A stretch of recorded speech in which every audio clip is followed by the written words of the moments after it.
Hello Rajendra, మన వాళ్ళకి అక్కడ ముంతావారి సెంటర్లో కత్తిరికోసి చెప్పి అదే మ్యాచ్ గెలిచాంగా మనం. ఇక మీద నుంచి వరుసగా మనయే. అవి ఏదో ముచ్చటగా ఉంటుందని చెప్పేసి ఆ 3 వదిలేసేలే. కానీ ఇప్పుడు ఇప్పుడు వస్తాడు గాడు, రక్తం తాగుతుంది చూడు ఆడిది. నువ్వు వాళ్ళకి కత్తిరికోసి చెప్పించు కబక్కన. ఉంటా బా. ఏం మ్యాచ్ ఫిక్సింగ్ చేశారా? మ్యాచ్ ఫిక్సింగ్ సూపర్ రా మీరు. అహ్మదాబాద్కి వచ్చి మ్యాచ్ ఫిక్సింగ్ చేశారంటే శబాష్. అరే ఈ ఇలిహేత్రి కూడా మాట్లాడదురా. ఓడిపోతేనేమో మేము ఓడిపోతున్నాం మ్యాచ్ ఫిక్సింగ్, నువ్వు గెలిస్తేనేమో ఇది కాకుండా. అంటే నిన్న మ్యాచ్ ఏ రకంగా అనుకోవాలి మరి? మేము లాస్ట్ మ్యాచ్ అన్నీ లాస్ట్ మ్యాచ్ ఫిక్సింగ్ అనుకోవాలా? అరే ఎక్స్ప్లెయిన్ చేస్తా ఉండు. 45 బాల్ మ్యాచ్ ఫిక్సింగ్ అంది. ఎక్స్ప్లెయిన్ చేస్తా చెప్పు. బట్లరు, రోథర్ఫర్డ్ ఇద్దరు పించ్ హిట్టర్సే, ఇద్దరు బాగా కొడుతున్నారు. ఓవర్ గా 17 రన్స్ వస్తున్నాయి. అప్పుడంటే వీళ్ళు ఇంపాక్ట్ సబ్ ని దింపారు. ఆ ఇంపాక్ట్ సబ్ అంట ఫస్ట్ ఓవర్ లో 7, తర్వాత ఓవర్ లో 4 ఇచ్చి చేస్తాడంట. విజయ్ కుమార్ మన తెలుగు అనుకుంటా కుర్రాడు, తెలుగు ప్రాంతీయ అయిలాగి మళ్ళీ నువ్వు దాన్ని లాగటం కాదు, బాల్ ప్రతిదీ అప్పుడు దాకా బాగా ఆడుతున్న వాళ్ళు సడన్ గా అయిపోయింది. అదే ఇంపాక్ట్ ప్లేయర్ అంటే. ఇంపాక్ట్ ప్లేయర్ రూల్ ఎందుకు తీసుకొని వచ్చారు? అందుకే తీసుకొచ్చారు.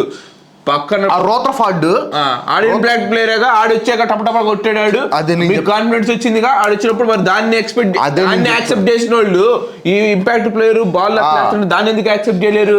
Let me answer. ఇప్పుడు రోథర్ఫర్డ్ ఉన్నాడు, ముందు వచ్చాడు, పటపట కొడుతున్నాడు, బాగుంది.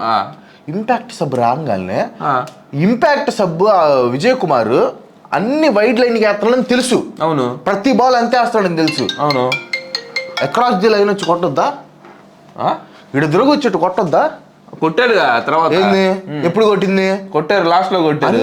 అన్నట్టు వేస్తాడని తెలుసు, వదిలేస్తాడు అంతే. మరి బాల్ అట్లాంటి బాల్ ఇప్పుడు చెప్పేది తివాటియా ఉన్నాడు, లాస్ట్ లో వచ్చాడు, 6 కొట్టాడు ఒకటి. అప్పుడు ఏం చేశాడు? Across the line. ఇప్పుడు సింపుల్ లాజిక్. ఇప్పుడు బ్యాట్స్మెన్ ఇటు జరిగి ఆడుతుంటే బౌలర్ ఏంటంటే కొంచెం ఫంక్ అవుతాడు. ఓకే మనం ఇటు వేస్తున్నాం జరుగుతున్నాడు అని బాల్ చేంజ్ చేస్తాడు. మనోడు జరగకపోయేసరికి అన్నీ అయ్యే ఇటే సంథింగ్ ఏదో హ్యాపీనింగ్ అయ్యింది. సరే బాబు చిన్న జరగడానికి ట్రై చేశారు. ట్రై చేసినప్పుడు కూడా మనం ఇంకా ఇది చేసాడు. వైడ్ లెంత్కి వెళ్తుంది. వైడ్ లేసాడు మనోడు, చాలా వైడ్ లేసాడు. అయినా కానీ లైన్ తప్పకుండా సేమ్ బాల్ క్రమంగా వేసారు. Vijay Kumar he did a very wonderful job. నన్ను అడిగితే man of the match Shreyas Iyer కాదు, మనోడికి ఇవ్వాలి. అట్టెట్టా 2 ఓవర్లు వేసినందుగా 3 ఓవర్లు వేసాడు రా. మ్యాచ్ టర్నింగ్ చేసి పడేసాడు రా. బాగా వేసాడులే. లాస్ట్ ఓవర్ లో 18 కొట్టించాడు. కానీ శ్రేయస్ అయ్యర్ 97 రన్స్ కొట్టాడు. నాకు ఎక్కడ కోపం వచ్చిందండి శశాంక్ సింగ్ మీద. కోపం ఎందుకు నీకు? బోడి కోపం నీకు. మావాడు నువ్వు కొట్టేసేసి అని చెప్పన్నాడు. లాస్ట్ ఓవర్ లో అంత స్కోర్ వచ్చింది కాబట్టి మ్యాచ్ గెలవగలిగారు. లేదంటే వేరే తారుమారు అయిపోయింది. సింగిల్ తీసుకొని సెంచరీ కోసం చూసినట్టు తారుమారు అయిపోయింది. అరే మాకు మ్యాచ్లు ముఖ్యం రా, మైల్ స్టోన్లు కాదు. మ్యాచ్లు ముఖ్యం. మేము సాక్రిఫైస్ చేస్తాం, ఎన్నెన్నో సాక్రిఫైస్ చేసిన వాళ్ళం మేము. ఈ 100 మాకు లెక్క కాదు. రేపు మ్యాచ్ కొడతాడు, రేపు మ్యాచ్ కొట్టిస్తాం 100. ఏంది ఇది? కరెక్ట్ పద్ధతి కాదు బాయ్, పద్ధతి కాదు ఇది. కానీ మీరు అహ్మదాబాద్కి వచ్చి కొడతాం రా. పంజాబ్ కింగ్స్ అనే టీము గెలవగలరా మీరు? అసలు ఎట్ట గెలిచారు? గెలుస్తారా మేము? రే మీ వాళ్ళు ఏదో తెగమగ జరిగింది, తెగమగ జరిగింది. లాస్ట్ లో కూడా మా వాళ్ళు బౌలింగ్ సరిగ్గా వేయలే. ఏంటంటే తెగొట్టించారు. అసలు కొట్టిస్తారు, కొట్టించేసి ఫామ్ లో ఉన్నారు బ్యాట్స్మెన్స్, కొట్టారు అంతే. కొట్టడం ఏంది? విషయం ఏంటంటే వికెట్స్ కూడా పడలా మనకి. నాకు అది బాధగా ఉంది. అంటే వికెట్స్ పడిపోతే అప్పుడు పోయింది అనుకుంటే అది ఒక రకం. స్టార్టింగ్ శుభ్మన్ గిల్ బాగా చక్కగా ఆడాడు. అది మ్యాక్స్వెల్ బౌలింగ్ లో ఎందుకు నాకు కొట్టిందిరా. ఆ మ్యాక్స్వెల్ కూడా రాగానే ఈడు వద్దురా దరిద్రం, వీడు వికెట్ పడిద్ది అడిగి అంతే. ఎప్పుడైతే బాగా ఆడతారో టీము అప్పుడు వస్తాడు, వికెట్ పడిద్దిరా. అదృష్టం ఏదో నాకు అర్థం కాదు. ఒకసారి కాదు, పొద్దాలు జరుగుతూ ఉంటాయి. సరే వచ్చాడు, 4 కొట్టాడు, బాగానే ఉంది. మామూలుగా ఆడొచ్చు, ఫ్రంట్ ఫుట్కి వచ్చి కొట్టాడు రా. నాకు భలే బాగా వేసి. కానీ అప్పటిదాకా బాగా బ్యూటిఫుల్ గా ఆడాడు. సాయి సుదర్శన్ కూడా బ్యూటిఫుల్ గా ఆడాడు. జాష్ బట్లర్ బ్యూటిఫుల్ గా ఆడాడు, సాయి సుదర్శన్ కి 3 లైఫ్లు వచ్చినాయి, రూదర్ఫర్డ్ కి 2 లైఫ్లు వచ్చినాయి, బట్లర్ మాకు ఒక లైఫ్ వచ్చింది. లైఫ్లు తీసి పడేసేయి. ఆ లైఫ్లు తీసి పడేస్తే అసలు మ్యాచ్ అయిపోయింది. అసలు ఆ క్యాచ్ కనుక పట్టినట్టయితే మ్యాచ్లు అయిపోయింది. ఎప్పుడు ఎంత దాకా వచ్చి అవన్నీ చెప్తే నువ్వు ఇంపాక్ట్ ప్లేయర్ గా విజయ్ కుమార్ ని కాకుండా వేరే వాళ్ళని తీసుకుంటే మ్యాచ్ పోయేదని చెప్పేవాడిని. అది చండాలం. జరిగిన విషయాల గురించి అట్లా జరిగితే అని చెప్పా. అరే అదంతా కాదు, మ్యాచ్ ఏమైంది? మ్యాచ్ సరే గెలిచారా? అది మరి గెలిచావరా? అమావాస్య పౌర్ణమి వాడు గెలుస్తావు, నువ్వు వాడు గెలుస్తావు, నేను వర్షం 3 గెలుస్తా, మళ్ళీ నువ్వు వాడు గెలుస్తావు. అయితే 4-6 పెద్ద డిస్టెన్స్ 4-6. నేను 2 మ్యాచ్లు గెలిచి నువ్వు 3 మ్యాచ్లు గెలిచావు అంతే. పెద్ద లెంత్ ఇంత లెంత్ ఏం లేదు. 2 ఉంది. రేపు ఈ రోజు మ్యాచ్ గెలుస్తాము, 3 కరెక్ట్గా సెట్ అయిపోయింది. లెవెల్ చేస్తాం మేము ఇట్లా తెలుసుగా లెవెల్. కానీ లేదు, కూనీ లేదు. అది నిన్న మ్యాచ్ మాత్రం భలే డిసప్పాయింట్ అయ్యి నేను. ఎందుకంటే డెత్ ఓవర్స్ లో 14 బాల్కి 14 రన్స్ కొడతాం అనేది you can't win IPL matches. Even if it is low scoring thriller, you cannot score 14 from 14 balls in death overs while chasing. అట్లా వాళ్ళు 14 కనీసం కొట్టాలని ట్రై అది బాబు. సరే ఏదో జరిగిందన్న బాల్ బౌండరీ ఇవ్వలేదు, అంగీకరించట్లేదు. మా బౌలర్స్ 21 బాల్ బౌండరీ ఇవ్వలేదు. లాస్ట్ లో 21 balls పట్టింది మీకు బౌండరీ కొట్టడానికి. Still we managed to score 232 runs. అయితే ఎవరికి రా బోర్డీ? మ్యాచ్ గెలిచారా? గెలవలేదు, నోరు మూసుకున్నాండి, అయిపోయింది. గెలిచాం మేము, చెప్పి గెలిపించారు మా కుర్రోళ్ళ చేత. శ్రేయస్ అయ్యర్ ఎవరైతే టీంకి కొత్తగా డెబ్యూ చేస్తున్నారో వాళ్ళు ప్రతి ఒక్కరు నెంబర్ 1 గా పర్ఫామ్ చేస్తున్నారు. మోస్ట్లీ వాళ్ళకే చాలా మందికి మ్యాన్ ఆఫ్ ది మ్యాచ్ లో. ఇది మాత్రం we have to accept this thing. అది ఎందుకంటే కొత్తగా వచ్చి డెబ్యూ మ్యాచ్ లోనే ఎరగదీసేస్తున్నారు. నిన్న విప్రాజ్ నిగం గానీ, ఈరోజు ప్రియాంశనా ఈరోజు శ్రేయస్ అయ్యర్ ఉన్నాడు. ప్రియాంశ్ దగ్గరికి వెళ్తాం అంటే ఈరోజు వచ్చేసి ప్రియాన్స్ ఆర్యా మనోడు కూడా డెబ్యూనే. 23 బాల్కి 47 కొట్టాడంటే డెబ్యూలో విషయమే. అంటే బౌలింగ్ కూడా అందరూ. పంజాబ్ కి ఫస్ట్ మ్యాచ్ కదా మన శ్రేయస్ అయ్యర్. నేను అంటుంది ఉట్టి డెబ్యూ గురించి మాట్లాడుతున్నా. ఉట్టి డెబ్యూ కాదు అట్టా. ఇప్పుడు ఇషాన్ కిషన్ వచ్చాడు, SRH కి కొట్టాడు అట్లా కూడా అది. అసలు నువ్వు అది అనుకుంటున్నావురా? అసలు నేను నిన్న పాయింట్ అవడం మిస్ చేసా చెప్పటం. DCLSG మ్యాచ్ లో LSG ఓనరు కేఎల్ రావుడిని భయంకరంగా తిట్టాడు కదా. తిట్టేసి వచ్చి బయటకు వచ్చాడా, ఇంత డబ్బులు పెట్టి కొన్నాడా? Duck out. Duck out, catch miss, stumping miss, first captaincy, ఇవన్నీ చేసేలేకి నేను ఏదో మేము చూసా. రాహుల్ అయిందా, ఇప్పుడు అయిందా? నాకు గుర్తొచ్చినప్పుడు మాత్రం ఇది చూసినప్పుడు మంచిగా అని అనిపించింది. ఒకవేళ మ్యాచ్ ఓడిపోయినా కానీ నేను మంచిగా అనిపించింది. ఎందుకు అంటే అంత ప్లేయర్ని తిట్టకూడదు, ఎంత చండాలంగా ఆడినా కానీ ఫేవర్ మార్చుకున్న సిచ్యువేషన్ ఆపరా. సరే గైస్, మొత్తానికి అయితే అది ఎవరైనా లైక్ చేయకపోతే లైక్ చేయండి. ఆ టార్గెట్ అయితే మనం రీచ్ అవ్వట్లేదులే. లాస్ట్ మ్యాచ్ టార్గెట్లు ఏం పెట్టనులే, ఎందుకంటే మనం 10K అనుకుంటున్నాం కానీ 10K రీచ్ అవ్వలేదు. సో టార్గెట్లు ఏమి వద్దులే, ఆ కామెంట్స్ కూడా టార్గెట్లు ఏమి వద్దు, ఎందుకంటే రీచ్ అవ్వట్లేదు, పరుగు పోయింది. సో ట్రై చేయండి. అంటే మ్యాచ్లు బట్టి వాళ్ళు చేయట్లేదు కదా. ఇప్పుడు మనం చేయట్లేదు, రీచ్ అవ్వట్లేదు. నేను చెప్పేది వింటావా? ఇప్పుడు 10K లైక్స్ అన్నాం, 3K కామెంట్స్ అన్నాం. కొత్త వాళ్ళు చూసినప్పుడు అది వీళ్ళు చెప్పినప్పుడు పెద్ద ఇల్లు కొడతలు సీరియస్గా తీసుకోవట్లేదు అని సబ్స్క్రైబ్ చేసే వాళ్ళు కూడా చేయరు. అందుకని నేనేమంటానంటే కొంచెం హెవీ హార్ట్తో చెప్తున్నానులే. అంటే ఇప్పుడు మనం ఏంటంటే పెద్ద వద్దు టార్గెట్లు కొడితే కొట్టు, లేకపోతే అలాంటి మ్యాచ్లు కావాలి మామూలు కొట్టండి, లైక్ కొట్టండి గైస్. టార్గెట్ కాదు కానీ జస్ట్ లైక్ కొట్టండి. మీ ఫేవరెట్ టీంకి సపోర్ట్ చేస్తూ ఉంటే ఖచ్చితంగా కామెంట్ అయితే చేయండి. అండ్ నెక్స్ట్ గేమ్ వచ్చేసి RR KKR. ఇంకో 2 పాయింట్లు యాడ్ చేసుకుంటాం. విషయం ఏంటంటే 2 ఇంకా అకౌంట్ ఓపెన్ చేయలేదు కాబట్టి ఈ రోజు ఎవరో ఒకళ్ళు అకౌంట్ ఓపెన్ చేస్తారు. అవును, RR ఓపెన్ చేసింది. ఏది RR? మన RR ఎట్లా ఆడింది? నంబర్ 1 గా ఆడింది, 242 కొట్టింది SRH మీద.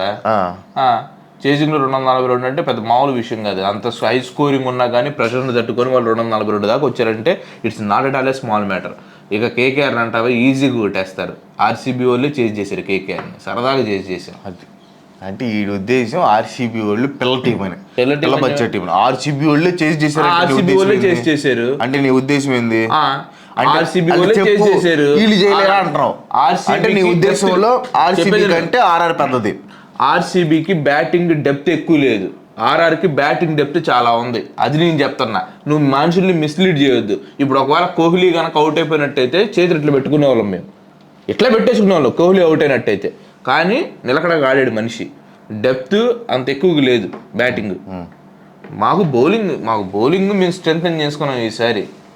కాబట్టి ఇప్పుడు ఆర్సీబీ వదిలేసేయలే, ఎటు అది కొట్టలేదు అన్నావు కాబట్టి దీని గురించి కొట్టలేదనే అండ్ విషయం ఏంటంటే ఆర్ఆర్ కేకేఆర్ 28 సార్లు తలపడితే 14 ఈక్వల్ గెలిచాడు.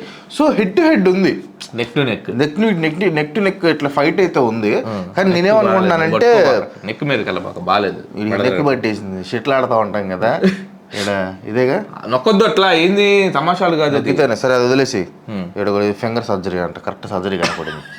సరే విషయం ఏంటంటే మర్చిపోయాను రా మధ్యలో నెక్ టు నెక్ జరుగుతుంది. నెక్ తర్వాత ఇది చెప్పాను నాకు పోయింది, ఇది చదువుతున్నాను పోయింది. సరే మొత్తానికి అయితే అది ఏది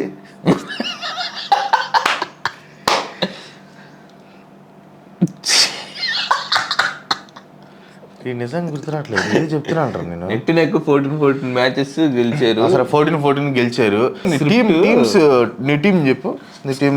మాకు యశస్వి ఉన్నాడు, సంజీవ్ ఉన్నాడు, రియాన్ ఉన్నాడు. అవును, రియాన్ పరాగ్ కెప్టెన్ చేస్తారండి సంజు శాంసన్ తీసి. ఒక అవకాశం ఇచ్చాము, అట్టెట్టిస్తారా ఓ సీజన్ రా. ఇప్పుడు చూడు, రియాన్ పరాగ్ అసలే ఆ తోడు, ఆ విషయం అందరు ప్రపంచం మొత్తానికి తెలుసు. మనోడికి దోల ఎక్కువైనా. అలాంటి పర్సన్కి, ఇన్ఎక్స్పీరియన్స్ ఉన్న పర్సన్కి క్యాప్టెన్సీ ఇచ్చేసి సంజు శాంసన్ ఉన్నాడు కదా. సరే నువ్వు సంజు శాంసన్ లేకపోతే ఎస్ఎస్సి జైస్వాల్ కన్నా ఇవ్వచ్చు, నితీష్ రాణాకి ఇవ్వచ్చు, ధ్రువ్ జురేల్కి అవసరం లేదులే. వీళ్ళకి ఎక్స్పీరియన్స్. జఫ్రా ఆర్చర్ 79 కొట్టారు. ఇవ్వచ్చు. ఎందురా ఈ మాటలు? వాళ్ళ మేనేజ్మెంట్ వాళ్ళ ఇష్టం. అది రియాన్ పరాగ్ మాట్లాడి సెట్ చేసావన్నావు, సెట్ చేయలేదా? చెప్పుతో కొట్టారా? నేను మాట్లాడి సెట్ చేస్తే సంజు శాంసన్ ఏమన్నాడంటే, అరే బాబు నేను ఈ సీజన్ 2 సీజన్లో మహా అయితే ఉంటాను, గ్రూమ్ చేయాలి కదా, పక్క నుండి కొత్త వాళ్ళని గ్రూమ్ చేయాలి కదా, అందుకోసం అని చెప్పేసి రియాన్ పరాగ్ ఇస్తున్నాను, చిన్న కుర్రోడు వస్తారు అని చెప్పేసి. ఎందుకు డిసైడ్ అవుతారా? గైడ్ చేస్తున్నాం, పక్క నుంచి గైడింగ్ ఇస్తున్నాం. మొన్న నేనేదో ఫస్ట్ మ్యాచ్లే ఆ హోమ్ గ్రౌండ్ లో కదా, ఎస్ఆర్ హోమ్ గ్రౌండ్, తెలుగు వాళ్ళు కదా, ఆ సెంటిమెంట్ తో ఫస్ట్ మ్యాచ్ బాగుండిలే అని చెప్పేసి వదిలేసాను. నేను అక్కడ లైట్ తీసుకున్నాను, ఇది తీసుకునేది లేదు. కేకేఆర్ మీద అసలు ఆడి పేరు ఏం పేరు, ఆడి మీద ఖచ్చితంగా కొట్టాల. కేకేఆర్ మీద ఆడు భిక్షు యాదవ్ మీద ఖచ్చితంగా కొట్టాల. భిక్ష యాదవ్ కూడా ఉన్నాడంటే ఖచ్చితంగా ఆడి మీద కొట్టాలి. ఎన్ని మ్యాచ్లు, ఎంతమందిని గాయపరిచాడు రాడు ఆ సీజన్స్ లో, ఎంతమందిని గాయపరిచాడు. వచ్చేసేసి ఆర్సీబీ ఫామ్ లేదు, అందుకనే వాళ్ళ ఫామ్ లేకుండా చేశారు. ఫామ్ లేడు, అంత పెద్దగా ఆడతలేదు. మాది టీం అయితే నెంబర్ 1 ఉంది క్రాంతి. బ్యాటింగ్ పరంగా చూసుకున్నా, బౌలింగ్ పరంగా చూసుకున్నా excellent. Archer batting Archer last time wrong చేసాడు. అతను ఒక ఇంటర్నేషనల్ వెల్ నోన్ బౌలర్ కాబట్టి ఖచ్చితంగా తన తప్పులను తను రెక్టిఫై చేసుకొని ఈ మ్యాచ్ అయితే కంబ్యాక్ ఇవ్వబోతున్నాడు. ఖచ్చితంగా ఈ మ్యాచ్ లో 2 వికెట్లు ఇస్తాడు, 2 వికెట్లు తీస్తారు ఖచ్చితంగా, కంబ్యాక్ ఇస్తాడు. చూడండి మా సైడ్ వచ్చి క్వింటన్ డికాక్. అసలు క్వింటన్ డికాక్ నేను లాస్ట్ మ్యాచ్ లో కూడా చెప్పా, డికాక్ ప్లేస్ లో రహమానుల్లా గుర్బాల్ని పెడితే బాగుంటుంది. ఎందుకంటే స్పీడ్ గా ఆడతాడు, డూ ఆర్ డే లాగా. క్వింటన్ డికాక్ ఏంటంటే కొంచెం అవుట్ ఆఫ్ ఫామ్ లో ఉన్నాడు కాబట్టి మనోడికి అవకాశం ఇచ్చుంటే, ఏంటంటే ఎక్స్పీరియన్స్ తో వెళ్ళారు వీళ్ళు, వచ్చుంటే బాగుంది. తర్వాత సునీల్ నారాయణ రహమానుల్లా గుర్బాజ్ కాంబినేషన్ బాగుండిద్ది. రైట్ లెఫ్ట్ కాంబినేషన్ ఉండిద్ది. ఇప్పుడు వీళ్ళిద్దరు లెఫ్ట్ కదా, అట్టా రెహానే చించేసాడు, వెంకటేశ్వరి చించుతాడు, రఘువంశీ, రింకు సింగ్, ఆండ్రూ రసెల్, రమన్దీప్ సింగ్. మంచి బ్యాటింగ్. బౌలింగ్ కూడా వరుణ్ చక్రవర్తి, వైభవ్ అరోరా, స్పెన్సర్ జాన్సన్, హర్షిత్ రాణా. మంచి టీము. పోయినసారి ఏమైందంటే రెహానే నారాయణ ఆడుతున్నంతసేపు బాగుంది, తర్వాత వికెట్ పడిన తర్వాత కొంచెం ఫంక్ అయ్యారు మా వాళ్ళు, అంతే. అంత స్కోర్ తగ్గింది, లేకపోతే ఇచ్చి పడేసేవాళ్ళు. కానీ ఇప్పుడు కూడా అంతే ఫంక్ అవుతారు, ఈ మ్యాచ్ కూడా అంతే ఫంక్ అవుతారు. ఫంక్ క్రాప్ చేపిస్తాం మీ వాళ్ళందరికి, అందరికి ఫంక్ క్రాప్ చేపించి ఫంక్ చేపిస్తాం మేము. అరే నెంబర్ 1 రా మా వాళ్ళు. చెప్తున్నా కదా, ఒక్కొక్కళ్ళు ఒక్కొక్క పటుత్వము పటిష్టత్వం ఉంది. ఇన్ కేసు ఈసారి అది పెద్ద స్కోర్ అయిపోయింది కాబట్టి చేసి చేయడానికి కష్టమైంది, కానీ ఈసారి చేసింగ్ అయితే సరదాగా చేసేస్తారు మా వాళ్ళు. అండ్ ఫస్ట్ బ్యాటింగ్ వచ్చిందంటే కూడా నెంబర్ 1 స్కోర్, హై స్కోరింగ్ గేమ్సే. టోర్నమెంట్ మొత్తం హై స్కోరింగ్ గేమ్సే జరుగుతుంది. టోర్నమెంట్ అంటే అన్ని ఫ్లాట్ పిచ్లు పెడుతున్నారు. ఆల్రెడీ నేను ఒక వీడియో చేశాను, how IPL is killing international cricket అని. ఇన్ కేసు మీకు ఇంట్రెస్ట్ ఉంటే చూడటానికి ట్రై చేయండి, అది డిస్క్రిప్షన్లో పడే లింక్ కుదిరితే. ఏంటంటే విషయం ఏంటంటే మన ఐపీఎల్ ఏం చేస్తున్నారంటే మొత్తం ఫ్లాట్ పిచ్లు పెడుతున్నారు. బౌలర్ బ్యాట్స్మెన్ ఫ్రెండ్లీ అంటే స్కోర్లు ఎక్కువ వస్తాయి, కానీ బౌలర్కి ఏంటంటే అది ఒక నైట్ మేర్ అనమాట. ఇప్పుడు ఎంత బాగా వేసినా కానీ కొడతారు. ఇప్పుడు రేర్ కేసెస్లో బౌలింగ్ బాగా పెట్టడం అలాంటివి జరుగుతూ ఉంటాయి. విజయ్ కుమార్ స్కోర్ అట్లా ఉంది. కానీ సో మోస్ట్ ఆఫ్ ది కేసెస్లో ఏంటంటే ఫ్లాట్ పిచ్చెస్ వల్ల అంత బ్యాటింగ్ పిచ్లు అయిపోయింది. మామూలుగా ఏషియన్ పిచ్చెస్ అంటేనే బ్యాటింగ్ హెవీను, బ్యాట్స్మెన్లు ఎక్కువ ఎంజాయ్ చేస్తారు. అలాంటిది వీళ్ళు ఎంటర్టైన్మెంట్ కోసం ఇప్పుడు 4లు 6లు కొడితేనే జనాలు ఎంటర్టైన్ అయ్యేది. సో అలా ఏమైందంటే ఐపీఎల్ ఏమైందంటే ఒక స్పోర్ట్ని ఎంటర్టైన్మెంట్గా మార్చి దిశ మారిపోతున్నాను, దాని నుంచి వెళ్ళిపోతున్నాను.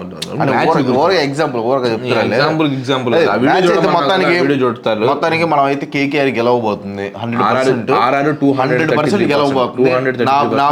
నా ప్రిడిక్షన్ చెప్తాను. నా ప్రిడిక్షన్ అయితే KKR is going to bat first and they are going to score 220 plus 220 plus and highest score వచ్చేసి నాకు తెలిసి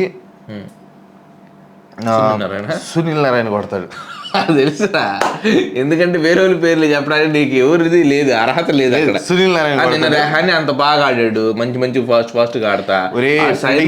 అంటే ఏం జరగబోతుందో గెస్ట్ చేసి చెప్పటం. సయ్యద్ ముస్తక్ అలీ ట్రోఫీలో నెంబర్ 1 ఆడాడు రెహానే, దాన్ని నువ్వు అసలు కన్సిడర్ కూడా చేయలేదు. నేను మార్చను రా, నేను నారాయణ పేరే చదువుతాను. ఇవన్నీ ట్రై చేసి నేను మార్చను. ఓకేనా? వీళ్ళు 220 ప్లస్ కదా, వీళ్ళు చేజ్ చేయలేరు, మేము డిఫైడ్ చేసుకుంటాం. అది నేను నా prediction. Yashasvi Jaiswal man of the match తీసుకోబోతున్నాడు. ఆర్ఆర్ మోస్ట్లీ సెకండ్ బ్యాటింగ్ చేయాలని చెప్పి నేను కోరుకుంటున్నాను. సెకండ్ బ్యాటింగ్ చేస్తే ఎంత స్కోర్ అయినా సరే చేసేస్తారు. ఫస్ట్ బ్యాటింగ్ ఆడితే మాత్రం అట్లీస్ట్ 230 అట్లా కొడతారు. That is my prediction. First batting 230, first batting ఆడితే 230 దాకా కొడతాను. ఫస్ట్ బ్యాటింగ్ ఆడితే కాన్ఫిడెంట్గా చెప్తున్నాను 180 లోపల మూసేస్తా. ఎన్ని అయ్యే పనులు కాదు, 180 లోపల మూసేయకపోతే ఎన్ని అయ్యే పనులు కాదు. అప్పుడు చూద్దాం. ఏందో చూసేది అది. ఇంకా ఎవరైనా సబ్స్క్రైబ్ చేసుకోకపోతే ఖచ్చితంగా సబ్స్క్రైబ్ చేసుకోండి. తెలుసు కదా, మనం ఐపీఎల్ లోపల 200K సబ్స్క్రైబర్స్ రీచ్ అయిపోవాలి. సో ఇంకా ఎవరైనా సబ్స్క్రైబ్ చేసుకోకపోతే సబ్స్క్రైబ్ చేయొచ్చు కదా.